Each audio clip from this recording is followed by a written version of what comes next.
আবু দাউদের হাদিস নাম্বার 4607।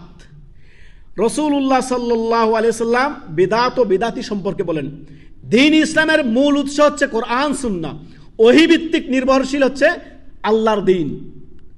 মুহাম্মদ সাল্লাল্লাহু আলাইহি সাল্লামের প্রত্যেকটি কথা ওহী।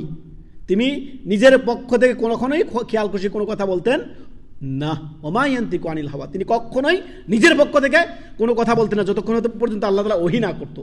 ওহী হচ্ছে ইসলামের উৎস, কোরআন ও সহিহ সুন্নাহ। নবী সাল্লাল্লাহু আলাইহি ওয়াসাল্লাম এখানে বলেন, ইয়াকুম মুহদাসাতুল উমুর, তোমরা ধর্মের নামে নতুন নতুন সৃষ্টি থেকে, নতুন নতুন ইবাদত বন্দিগি তৈরি করা থেকে সাবধান থাকিও।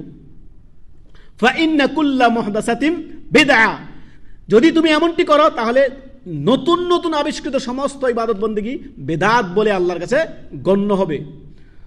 অকুল্লা বেদাতিন দলালা, সমস্ত বেদাত হচ্ছে ভ্রষ্টতা, গুমরাহি। অকুল্লা দলালাতিন ফিন্নার, আর ভ্রষ্টতার শেষ পরিণাম কি? জাহান্নাম।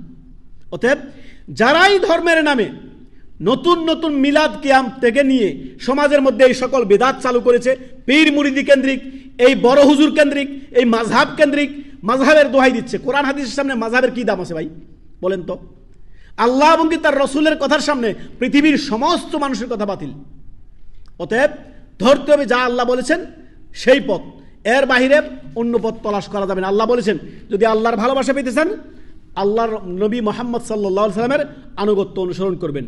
কুল ইন কুনতুম তুহিব্বুনাল্লাহ, যদি তোমরা আল্লাহকে ভালোবাসো, ফাত্তাবিউনি, আমার নবী মুহাম্মদ সাল্লাল্লাহু আলাইহি সাল্লামের আনুগত্য অনুসরণ করো, তাহলে আল্লাহ তোমাদেরকে ভালোবাসবেন।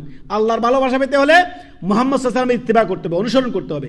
আর মুহাম্মদ সাল্লাল্লাহু আলাইহি সাল্লামের অনুসরণ করলে আল্লাহ তোমাকে অবশ্যই তোমাদের ভালোবাসবেন। অতএব বিদাতীরা জেনে রাখুক, বিদাত পরিত্যাজ্য ও পরিত্যক্ত, বিদাত কখনোই গ্রহণযোগ্য হবে না।